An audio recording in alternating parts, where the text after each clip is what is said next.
This is week 7 in a series on family, and today will be distinctly different than what we've been talking about. It's going to be very practical today. What I want to share with you is super simplistic, but simple doesn't necessarily mean easy. It's no different than with all of the nutritional things that are out there, whether you should eat saturated, non-saturated fat, red meat, no red meat, carbs, proteins, whatever it would be. The baseline for losing weight is pretty simple. Calories in versus calories out. That's about as simple as it can be. If you eat less calories, you lose weight. If you eat more than you expend, you gain. But as simple as it is, you would think everybody here, we would have no problem at all. But how many of you know calories in is typically connected to our personalities, our situation, our circumstance, our addictions, and everything like that. So when I say today it's very practically easy, it doesn't mean, when I say simple, I don't necessarily mean easy. It's going to be a challenge to us. I'm going to share 2 things with you that I believe if you'll listen and tune into it and adopt it as yours, I know it can bring success. I would love to be as bold to say I could guarantee you success if you follow this plan. But I also know that within success becomes our ability to want to live it and to want to walk it out. So here's what we've been talking about since January, first week, same scripture. Matthew 4:19, Jesus called. He said, "Come follow me, and I'll show you how to fish for people." And then this has been our thinking for this series. The most important people you'll fish for is the legacy of your family. And in the 10 weeks we've been talking about it, this is where we've landed. We've defined family. We talked about the legacy of souls. We talked about the male. We talked about the female. Last week we talked about kids. And you look at this and it should be pretty simplistic. It should be not much to it. Just that there you go. That's family. Why can't we be successful at this? Why doesn't it work? Why does statistically, I think, what do they say, 50+% of all families will be broken? And by broken, I mean the husband and wife will split and the father will go one way. You heard Davis's story. Even a Christian family that Davis grew up in, mom went one way and dad went the other. You would think that we could just say, hey, we can get along, we can make this work. I've never met anybody yet who's come to the altar to get married that says we really want to screw our life up and have a miserable life. Most people come with great intention. Most people, if not all, stand at an altar on the day they stand there, very excited to be together. Even so excited, blissfully happy that when you tell them there may be problems, it kind of goes over their head. But it only takes about 2 weeks in before you agree we all have problems. We've got things we need to work through. And so here's why it can become so difficult, is that in these equations of a husband, a wife, and children, we all have personalities. Yep. You were...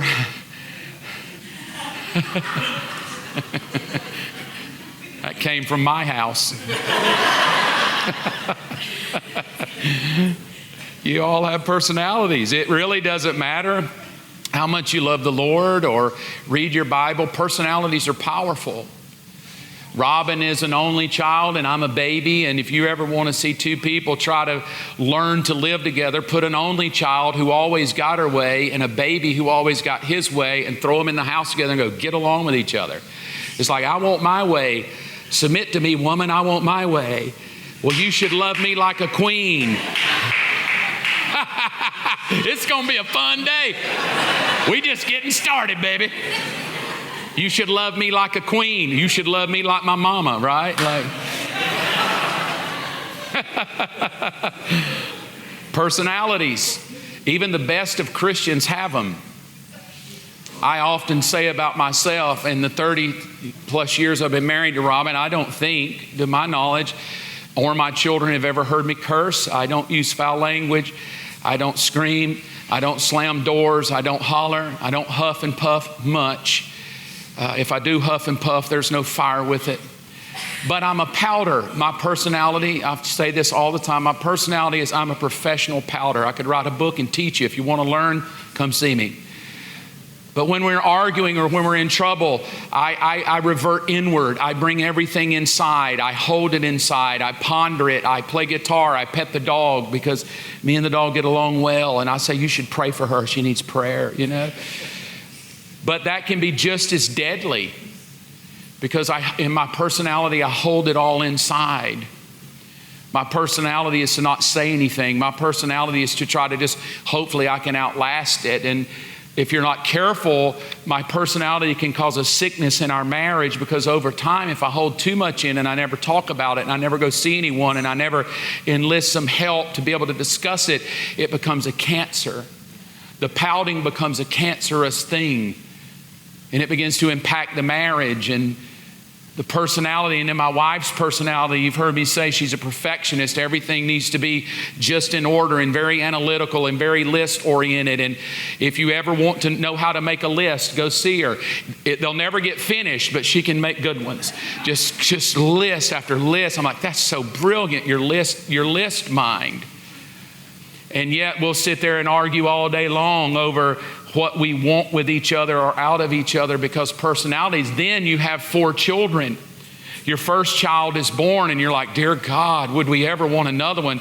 My first daughter, we would have said, is very hard-headed, has a very, we would say, stubborn will when she was young. But now that she's older, we realize it's the way God designed her, that she was designed by God to have this very strong personality because of the things God would ask of her.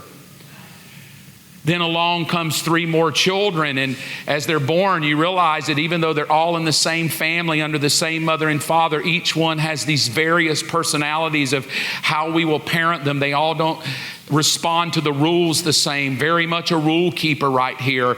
This one's not so much a rule keeper, but very much relational. It's all about feelings and wanting to be noticed and heard and seen. And so to just lump all that in a bag, shake it up and call it family. But here's what I know about personalities: they create problems. No matter how spiritual you get, every family is going to bump into problems. Every one of us. Even if you go to church, it doesn't fix your problems. Well, let's go to church. We'll start going. Maybe that'll help us. It might help, but nothing on planet Earth is going to eliminate the problems. The problems don't go away until you're dead. And then when you're dead, it's too late. And because of problems, a lot of us live dead before we die. We stop being intimate. We stop being loving. We stop caring. We die. We get distracted by things that aren't even part of our life anymore. We're distracted by work and other people and things that aren't really even helping our family be better. Why? Because I died. The problem brought death because I did not know how to fix the problem.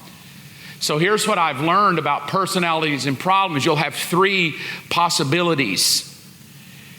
I use the word possibilities very intently because my experience in pastoring over the 30 years is that I have bumped into every problem you could imagine. It would literally astound you. I could go around the wall and tell you all the problems that have been downloaded to me over 30 years. And I've learned in my early years, when you talked problems, I would come home and tell Robin, oh my gosh, I don't know how they're ever going to make it. Or I would come home and she'd say, who did you talk with today? And I would say, this is years ago when we first started. I would come home and say, oh, you have no idea. So-and-so came in and talked. Well, how are they doing? Oh, they got no problem at all. They're fine. They just needed a little help. But then I would find that the people that I would preconceive just need a little help would end up divorcing. And the people I think, there's no way they'll ever make it, did better. And so it became critical that it didn't really matter what I thought about their problem as a shepherd. What mattered is how they thought about it. And my personality, mine, if you don't know me well, I'm a fixer. I get great contentment being able to fix things, and especially as a shepherd, fix people. I started out early in 1996 pastoring. I was a people fixer. I wanted my life and my care and I wanted to fix you. I wanted to help you be a better human. I wanted to use my humanity to help your humanity. And that's great when you start out. But the problem became I was bumping into people that I was trying to fix as a shepherd. hoping for a great possibility. And the first time I was awakened to the problem, and it is a problem. I love my personality, but there is a great problem connected to me, is if I don't mature, I will get really hurt trying to fix people that don't get fixed. Not at you. I'll get hurt at myself that I'm a failure. I didn't do good. I could be better. And so mid-1990s, I'm trying to help a couple. It's probably close to 2000. And he came into counseling and his wife was cheating on him. And I said, hey, don't worry. Why? Because I have great faith that your marriage is going to be okay. Don't worry about this problem. We can make it. We can get through it. Stick with me. I'll help you. And so he said, okay, preacher. And so I met with both of them. I poured my soul and heart into them. The first time I've ever done this, I would love to say I've never done it again, but it's been rare because of how it came across. I decided that the way I could fix them and get a better outcome, that their marriage would make it, I decided to skip 3 days of eating and proclaim a fast for their life. So I thought, what a great pastor. I'll just won't eat for 3 days and I'll pray, and my faith and prayer will break whatever devil's trying to split them up, and they're going to make it. So I called the husband and said, man, I am fasting for you. Don't you worry. God's got this. We can make it. And at the end of the fast, I got done. I was so happy, probably more in myself. That shows you how arrogant sometimes we can be in the name of God. But they ended up divorcing. I made a joke, well, don't ever ask me to fast for you again, right? To myself, because I felt like such a failure. I felt like I had given everything I could give to spare this couple, and it went so far south that I felt like, well, what's the use? But I learned a great lesson. The lesson I learned is every human has a personality, and there's not any human alive that doesn't have problems. But the outcome of possibility is not my response, it's yours. I can help you all day long, but all of us have to determine what possibility do we want, because in this room there's 3 possibilities right now that are key to all of us, and everybody falls in one category. Your personality of your husband and wife and children and the problems that presents in your home will determine the possibility and the outcome. Here's possibility number 1. You learn how to deal with it. You learn how to overcome it. You become a successful couple, and you grow old together, and you die on the front porch looking at your great-grandchildren, and your family's content, and you have no regret. Number 2, the other possible outcome is you ignore it, but you're too religious, so you just deal with it, and you say it is what it is, and you stay together for the sake of the kids, but you're miserable because you can't get along. So he lives in one side of the house, you live in the other side of the house, because the phrase, it is what it is how you've learned to live. You're not happy really, you're not fulfilled, intimacy's out the door, but it is what it is, and it may get better, it may not. I've done everything I know to do, I've prayed, no change, and we just live that way. And there's a lot of people that do that.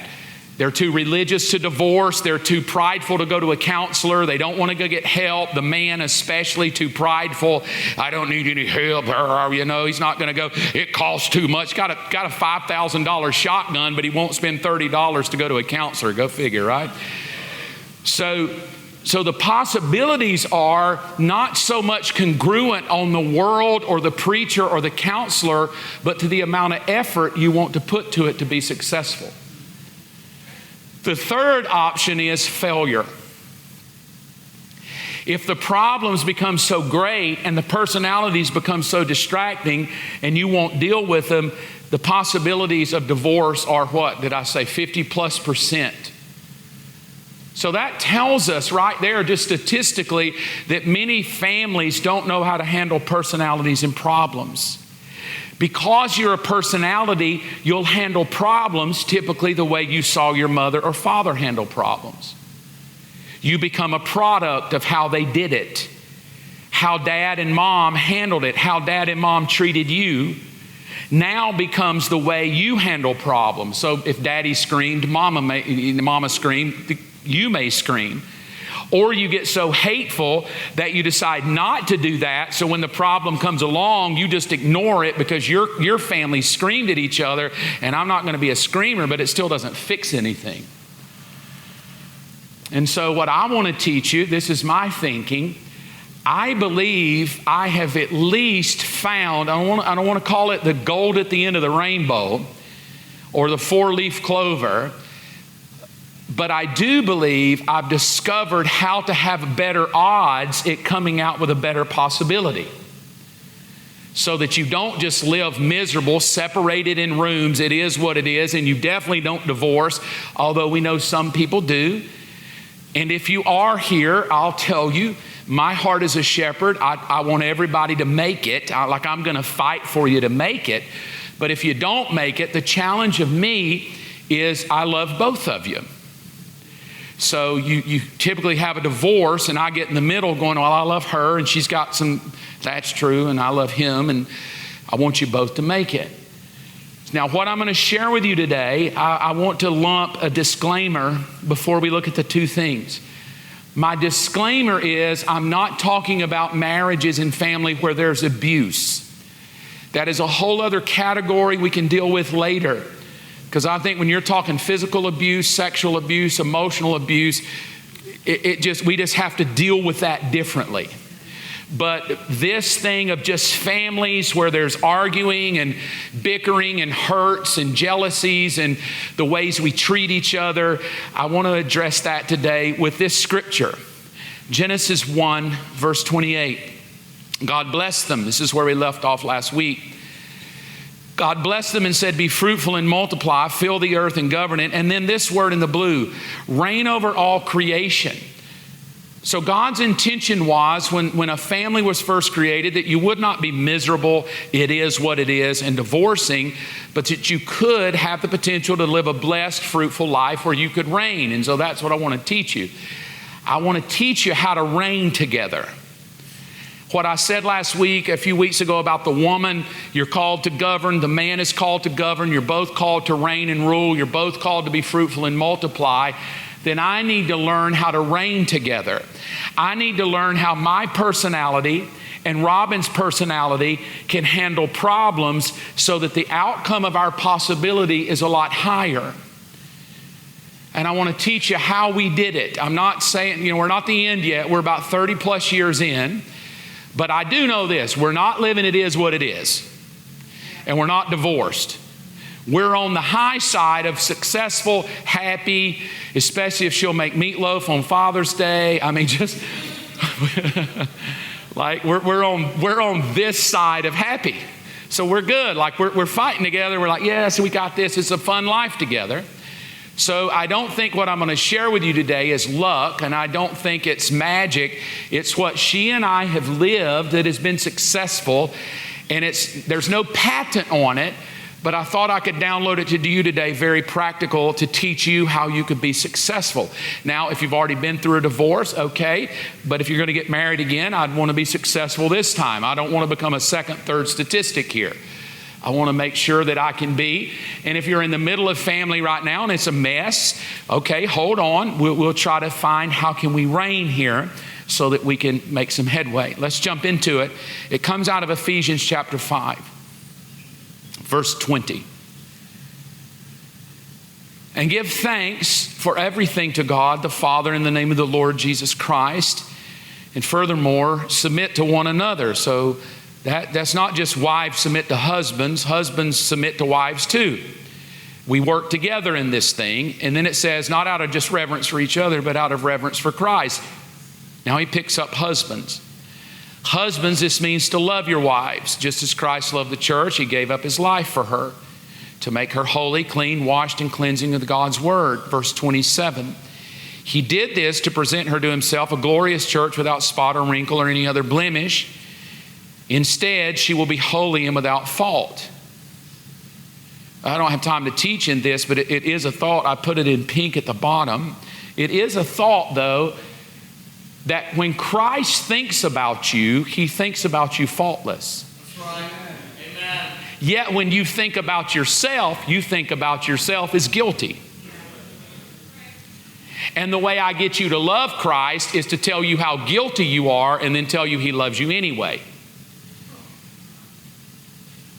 But the beauty of Jesus is He says, I already see you without fault. Well, then why would I want to come to Him if He already sees me without fault? Because His love doesn't ignore my fault. His love dealt with my fault. Not ignore it. He dealt with it so that He could instead see me this way. Now the question becomes, how in God's name is it impossible for man, woman, and kids to live in a home and not have fault with each other? Is that even possible? Is it doable? My surface answer is, ain't no way this is possible. I give you a month in, you're going to be wanting to hit him with a frying pan. At fault, 99.9, all 100% of the people that come to talk to me come because there's a fault.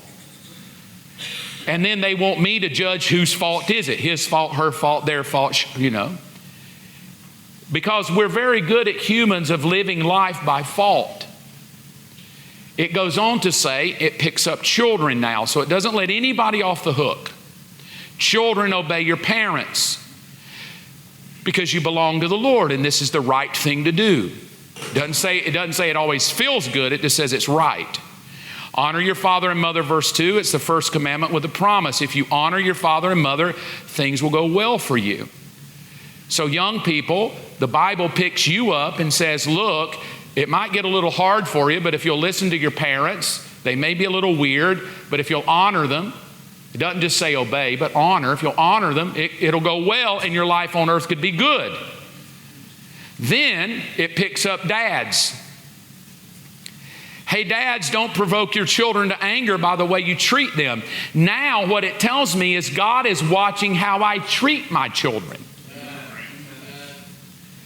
Like God's not just watching how Robin treats me and I treat Robin. God is literally commenting on the way I treat my children. And God says if you're not careful, you can anger them by the way you treat them. Now this becomes very interesting to me because what I start seeing is the way we treat each other, the way we view each other and perceive each other has great bearing on the outcome of possibility. So that if I, as a husband, view my wife with fault and blemishes, it's going to impact the outcome that we want. If I look at my children in disgust and anger, it will influence the outcome I wish for. Over the last years, I've talked with several parents who've come like hands thrown in the air, like, you're just going to have to help me. And I'm like, okay, what? And they say, my kid. And then they begin to tell the story. My child is just not obeying. They're rebellious. They're not doing what I say. I leave. I give them a list of chores. I go to work. I come home. It's not done. I say, well, when you come home and it's not done, what do you do? Well, I take their phone. I ground them. I send them to their room. And then several of those conversations have happened. They're grounded for a month. And I'm like, a month? Whew, I'm glad I'm not there.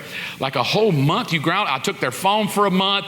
They're not going to get their phone back till 9 weeks. Their grades are bad, 14 weeks.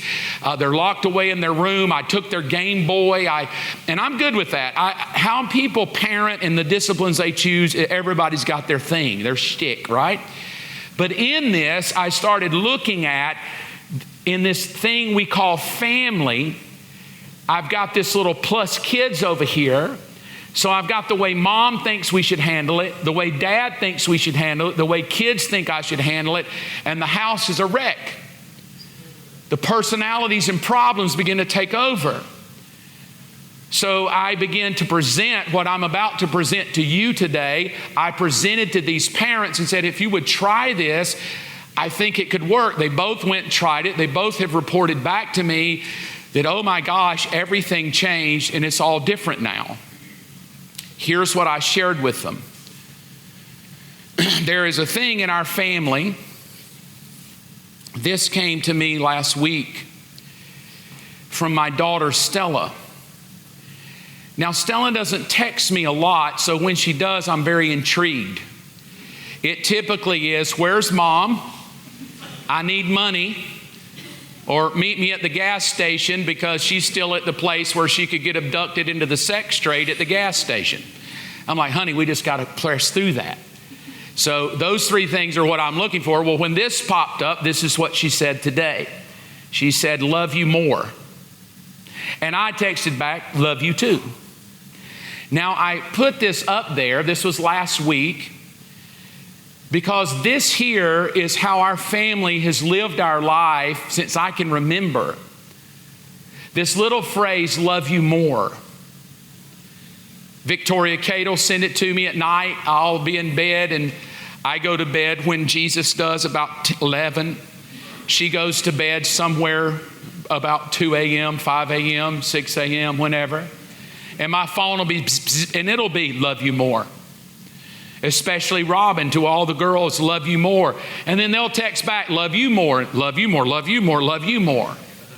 Now the surface of that is very what you would think is Robin used to say to the girls, love you more, and they'd say, love you more. And she'd say, no, I love you to the moon and back. And then they would trump that with, well, I love you all the stars. And then Robin would trump back, I love you all the sand in the world. And they would come back, well, I love you all the universe. And then as only a mother could do, she finally trumped the whole game and stopped it because she came back, I love you all the everythings. Nothing's going to trump that. I love you all the everythings. I'm like, oh, wow, that was incredible. I love you all the everythings. So we've played this little game our whole life. Even before there were text messages, there was, I love you to all the moon and back. I love you the stars. I love you all the sand and the seas. I love you all the everythings. In my bedroom are all the girls' handprints, and down at the very bottom it says all the everythings. Because that became our phrase. But what we mean by this, and what I take it to mean, is not that I love you more than the stars and you love me more than I love you and I love you, and then we play this game. But this phrase, I love you more. As a matter of fact, just look at your loved one next to you, parent, wife, whatever, and just look at them and say, I love you more.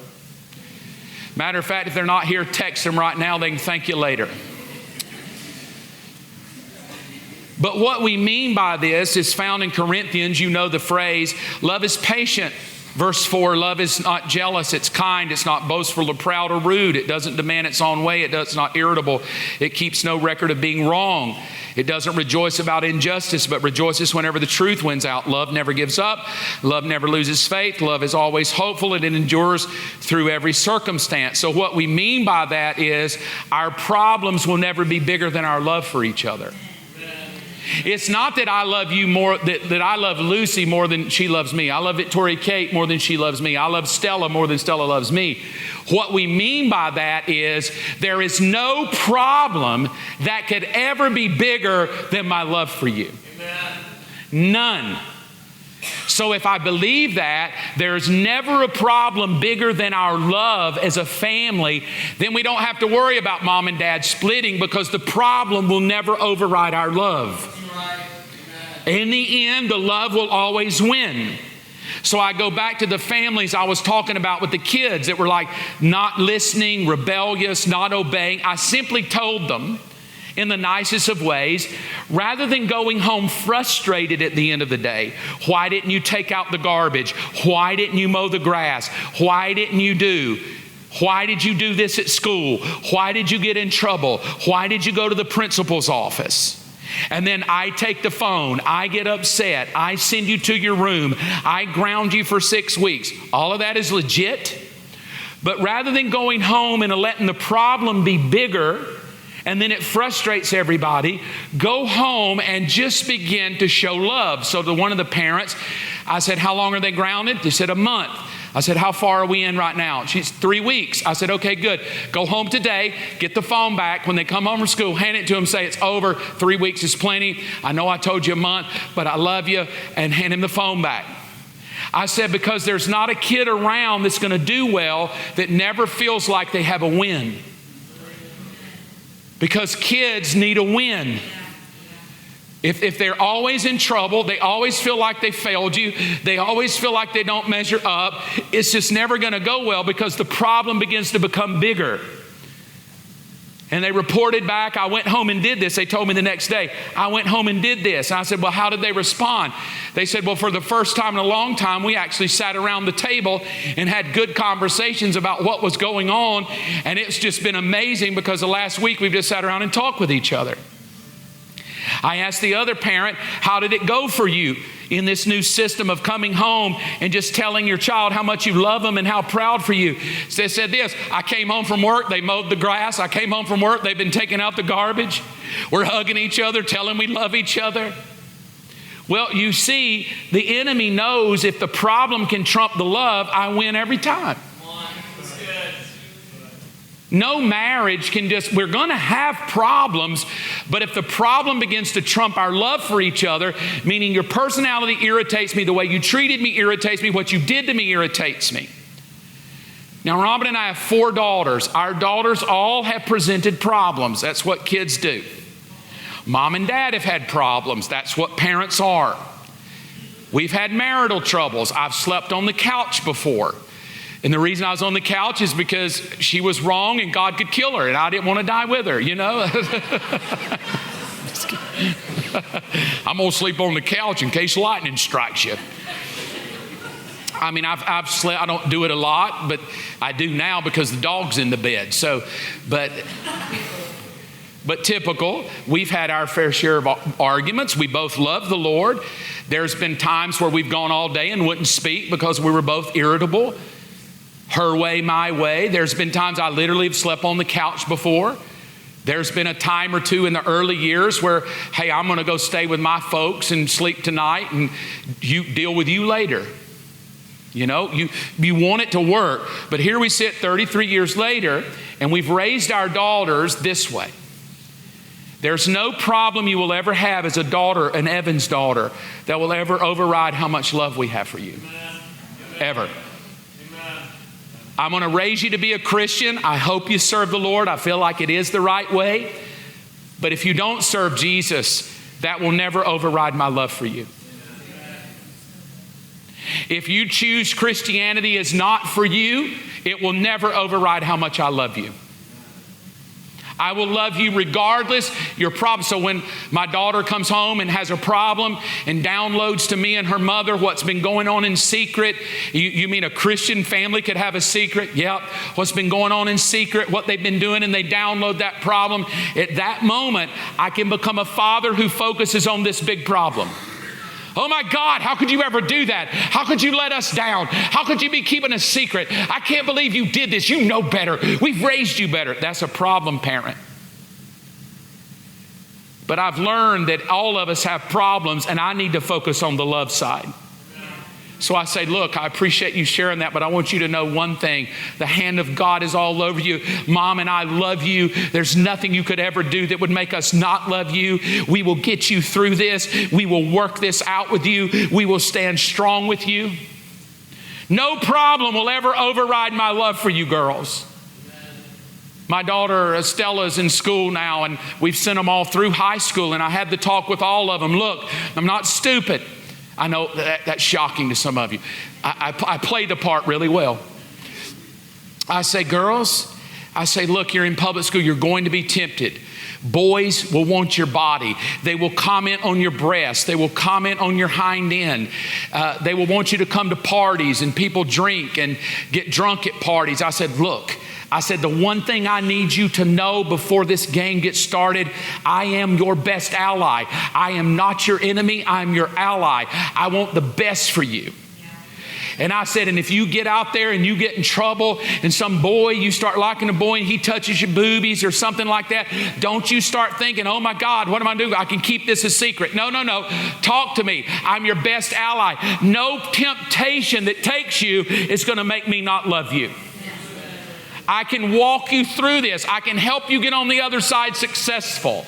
I can help you do the journey and be a successful kid. If you get out there at a party, I've already told you, don't drink. It's not wise. If you're going to, wait till you become an adult, do it responsibly. But listen, you get out there at a party and they start handing alcohol and you do drink. You're stupid and you do it. Listen, call me. I will come pick you up and you won't be in trouble, because my love for you is that I'm your greatest ally for success. I'm not stupid to think you'll never have a problem, girls. I just want you to know that when you do, Daddy and Mama's love will trump any problem you have, and we're going to help you be successful. I don't have time to go into my story. It is on a video. In 2010, I just fell apart. I will leave it at that. The best way you define it, it was probably worse. It just fell apart. I embarrassed my wife, nearly lost my family, my children. I went from a very successful life to food stamps. It was not good, quitting ministry, never going to pastor, never going to preach again. Don't even know if my marriage will make it. But I'm not sharing with you this because it's a nice sermon point. It's because in the middle of the biggest problem Mark could have ever created for a wife and children, my wife extended that our love is more than the problem you've created. She forgave me. We went to counseling. We got better. The whole time I'm healing up, she was sending me emails. No, her emails were not berating me. She could have. She could have just chewed me a new one, but she didn't. She had every right to, but she didn't. She kept speaking life. She kept telling me what kind of man of God I was. She kept quoting what the Lord would do for us. She wouldn't let me wallow in my pity. She kept calling me higher. She kept pressing into God. She would go off to the farm and pray for me and pray for her, even when I wasn't there. Even when I'm feeling lost and broken and hopeless, she kept pressing in and kept praying. Why? Because our love was bigger than our problem. And we're 14 years removed from that. Now this is just the truth of it. In 14 years removed from the greatest failure, my wife has never one time pulled that back up to remind me of that failure. She's never said, you remember, because I would remember and would start crying and apologizing. But when we tell you, we're not saying you won't have problems. We're saying love for each other has to be bigger than the problem. Because love says, I keep no record of wrong. What? You would have to. That's the only way to live, to keep a record of wrongs, because that's why we argue. Who's right, who's wrong? We keep a record of wrongs. No, love is kind. No, I'm not kind. I'm ticked off. I'm about to wear him a new one here. I'm not going to be kind. No, love is not rude. Oh, I'll show you rude. So when we say our love has to trump our problems, we don't mean that it's fun. We don't mean that you're not justified to do so. But it's a choice that you make. She would have been very justified to just sweep me under the carpet, but she didn't let her feelings justify the problem. The second one is this. A final word, Ephesians 6. Be strong in the Lord and in His mighty power. Put on the full armor of God that you may be able to stand. And then this phrase, when you talk about families, the strategies of the devil. I don't know where you sit in your theology, but the devil has strategies to destroy you. He doesn't want mom, dad, or the kids to serve God. He definitely doesn't want your family to be a light for hope to anybody. But I put it in green because I wanted you to let it stand out so I could point to it. There comes a place in every marriage that no matter how much you love each other, you're going to bump into a ceiling where your personality can't fix it anymore. And you're going to have to start relying on God. It's the only way I'm half sane as a pastor is because I stopped thinking I could fix everybody. I have to trust the Lord. In our marriage, our love is powerful for one another and we work together for each other. But don't ever act like that's all we need. We'll just love each other, because typically in every marriage, there's going to come a place where you'll want to throw your hands up and go, I give up. At that moment, don't. At that moment, just admit that you're at the end of yourself. I'm at the end of me, and I'm going to have to get God in this thing. So every couple, every husband, wife, child will typically come to a place where you feel like, I'm at the end of me. Oh my Lord, I can't go on. I'm so burned out. I'm tired. I'm mad. I'm frustrated. At that point, that's the worst time to throw in the towel. You have to give God time to work. And I will say, if you give God time, He will work. Most just tap out. The problem becomes bigger than the love, and I'm peace out. And then what I pray, rather than God restoring the marriage or restoring the fellowship and relationship and the children, I take out the power of God. I cease being strong. I don't stand firm. And then I become a statistic of the strategies of the devil. Here's my thought. The second and last thing to share. The first is, I love you more, no problem. The second is, we fight for each other. Not we fight with each other. Every couple knows how to argue and fight with each other. I'm a powder, whatever, however you fight, we fight it out. Scream, throw things, cuss. I mean, everybody's got their little formula. But if you want to be successful, you have to stop fighting with each other and fight for each other. And by that, I mean this. Our problems will never be bigger than God's power. Ever. We can preach this. No weapon formed against me will prosper. God works all things together. It doesn't matter how many scriptures are there. If you don't grab on to the power and say, well, I'm going to believe and hold on to that, the possibility to work may be very nil. It has to be real to you. It can't be a sermon. You have to really believe that when I come to the end of myself and I want to throw in the towel and I want to give up on him and I want to give up on her and I want to say enough's enough, it's just I'm too hurt, I'm too wounded, I'm too bruised by this, I'm peace out, gone. I understand that. We get there. I'm just asking, before you peace out, before you sign the dotted line on who's going to get the kids, I'm asking, would you give God time? Would you give His power time? Now in that, I'm not going to talk about you should be going to counselors before you throw in the towel and all that. That's just a standard. Before you throw in the towel, go get a lot of help. But beyond that, don't ever discount His power to help you in problems. Amen. When Stella was conceived, we were not in conception mode. Everybody get that? Okay. We had 3 girls. I was 40. Robin was 36. We were kind of in that stage of life. Let's raise the girls. And then, lo and behold, on my 40th birthday, surprise, I'm pregnant. I'm like, how? With me? Wait, what? We weren't planning this, were we? You tricked me? What happened here? Like, it was a moment of, I wasn't ready for this, but okay. Took me about a day and a half to suck it up and go, it's going to be great. It'll be another girl. Like, I was 100% certain. It's going to be another girl. I know it is. Why wouldn't God give me a 4th girl? What a humorous way. So for my 40th birthday, I found out we were pregnant. 2 days in, I'm good. But she didn't handle it that well, because she did what every analytical child will do. She Googled. And she Googled what happens when a woman has a child past age-bearing years. Well, Google, you're dead. You're just probably going to die tomorrow. So she Googles what happens if you're that old and what could happen, and all of it's too late. It's too late. It's never.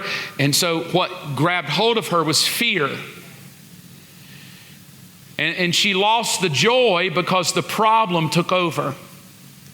And she lost the joy of being a new mother because anxiety took over. You're going to die. She's not rejoicing she's pregnant. She's fearful that she's going to die and leave her children without a mother. And no matter what I said, because you know I'm a fixer, I could try to fix it. What can I do for you? I want to do something. Tell me what to do. I'll do anything. What can I vacuum? What can I do? It did not matter what I did. I could quote scripture. I could tell her I was praying for her. It never got better. I would come home from work. The lights would be off. She would be in the bathtub crying. At night, I would be laying there and I would wake up and the bed would be kind of moving. It's because she would be sobbing and crying. And I would pray for her and go, what's wrong? It's going to be okay. I promise we can do this together. Why? Because love trumps anything, right? Don't worry about the fear and anxiety. You're going to be okay. We're going to have a great kid. We're going to be happy. But what if I die? I don't want to die. I just think I could die. My heart's racing. But that just makes more panic attacks. So I'm just like, I don't know what I'm going to do. But we had already, she had planned my 40th birthday to go to New York City. And so we flew to New York City with some friends, and we're going to spend the week at New York walking up and down Fifth Avenue and shopping and seeing sights. And we get there, and she's literally miserable. There's zero joy, no smiles. And so my heart is broken because I can't fix her. And it feels so hopeless. And I would say, honey, you can do this. So one night she said to me, she said, look, y'all go out to dinner. I'm not going. I'm just going to stay in the room. And she went back to the room early, and I watched her kind of walk off. I could see the kind of just the cloud of anxiety and fear that was over her mind. And she went on to the room, and we went to eat. We came back to the room, and of course, like always, she's laying on the bed. Her eyes are just glazed over with fear and anxiety. And so I went to God. What do you do when you can't fix it? You go to God. Now, maybe God was like, finally, because I don't mind helping him. But I went to him and I said, God, I need you to do something. Because we're at a struggle here and I don't know what to do, and I need you to intervene. I need you, watch this prayer, I need you to do what I cannot do. I'm just wanting to tell you, if you never get there, I need God to do what I can't do. That is a wonderful, scary place to be at the same time. Because I want to do it, but I can't. I need you to do it. It means I totally have to trust you. That was my prayer that night. I don't know what you got to do, but I need you to do it. I need you to do it for me. I trust your power because this problem is so big. That was Saturday night. I woke up on Sunday morning. I woke her. I said, honey, we're going to church today. She said, well, church? I said, we're going to go to church. I want to go to Times Square. I love that pastor. Come on and go with me. Come on, just get up. Come on, let's go. So she obliged and she got dressed and she walked rather begrudgingly to go to this church. Just to be a nice wife to me. It was, after all, my birthday, and I think she was being kind to me. Well, it's my husband's birthday. And we walked to the church, and the line of people is down the sidewalk because it was a famous church, Times Square church.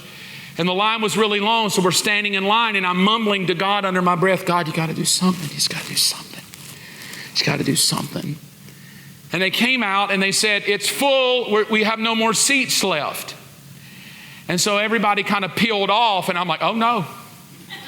Oh, no. I'm staying in line. And she said, well, the seats are taken. I said, I don't care. I'm staying in line anyway. We just got closer to the door. And I'm holding on. God, I'm not giving up. I'm trusting your mighty power here. I'm at the end of myself, and I need you to intervene in this problem. And so we walk in, and we get in the little bitty foyer. We were at a side door, not the main door. And I get there, and they're like, we're full. We have no more room. And I'm like, I'm not leaving. I ain't leaving. That's not good English, but that's what I was saying. I ain't leaving. God's going to get me in. And then this usher came around and walked down a flight of steps. And she said, hey, we have 2 seats available.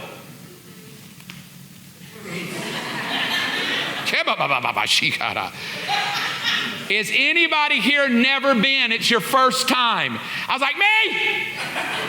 I raised my hand. She said, you two, follow me. And I was like, yes.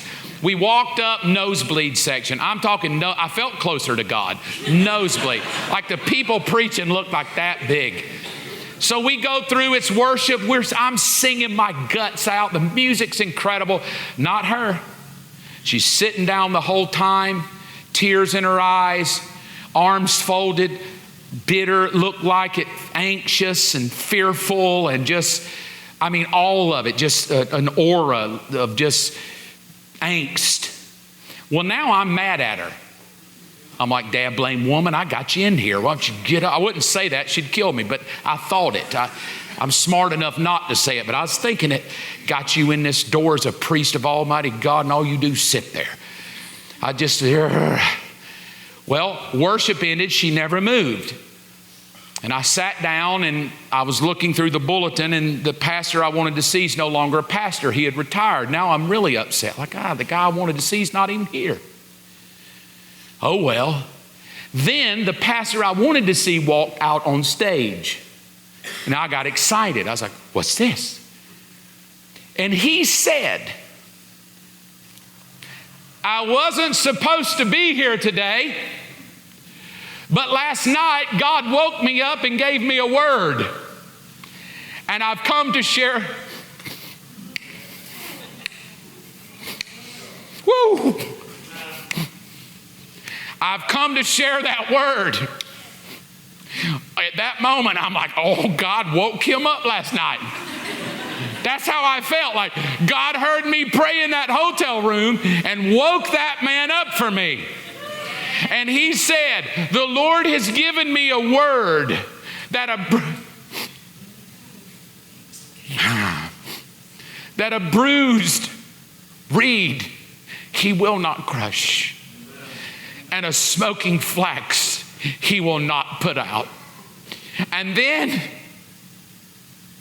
oh God, don't you ever discount. In the middle of hell, God will find you. In the middle of sorrow, he will find you.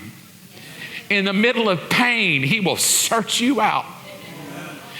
Oh, you cannot run from him. You just got to hang in there. And in the middle, I still cry. Like it's been 17 blooming years, and I still sob because it showed me how much he cared for me. And I was sitting there, and that man that day pointed to the balcony where we were sitting. And he said, there's someone sitting up here. Oh my God, pointing right at me. Now I'm kind of looking at her like he's pointing at you. Right? It's her. And he just began to prophesy. This is absolute, the most. God would never have to raise the dead for me. That one thing he did for me is plenty. And when I walked out of that room, I watched that man point his finger and preach that word. And I watched that fear just leave my wife. I watched that anxiety just come off of her. This is my honest truth. The woman I went in that building with is not the woman I came out with. And it had nothing to do with me. And it had everything to do that there is a God of all power. There is a God who, when he's for you, who can be against you? There is a God of all gods that is above every problem, every disease. And he simply wants to know, will you stop your pride and your arrogance, and will you humble yourself to throw your hands up and go, it's off my plate now. I need it on your plate, and I'm not going anywhere until I see your power.